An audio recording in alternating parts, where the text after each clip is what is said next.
Mahkamah Konstitusi, Saldi Isra, menyampaikan dissenting opinion atau pendapat berbeda terkait putusan mayoritas Hakim MK yang menolak gugatan sengketa Pilpres 2024 dengan pemohon Anies Baswedan Muhaimin Iskandar pada Senin 22 April 2024.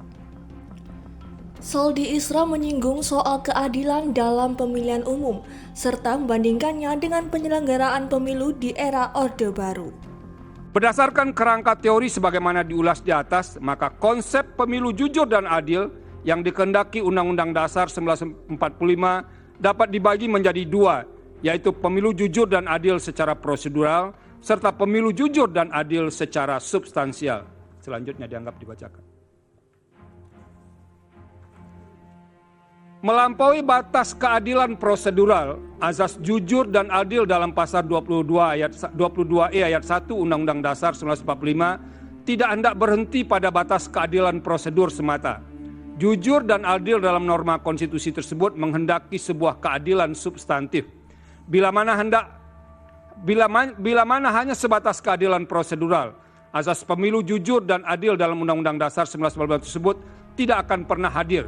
Sebab pemilu pada masa Orde Baru pun berjalan memenuhi segala prosedur yang ada, yang dilaksanakan memenuhi standar mekanisme yang ditentukan dalam Undang-Undang Pemilu ketika itu. Namun secara empirik, pemilu Orde Baru tetap dinilai curang karena secara substansial pelaksanaan pemilunya berjalan dengan tidak fair, baik karena faktor pemihakan pemerintah pada salah satu kontestan pemilu maupun karena faktor praktek penyelenggaraan pemilu yang tidak memberi ruang kontestasi yang adil bagi semua kontestan pemilu.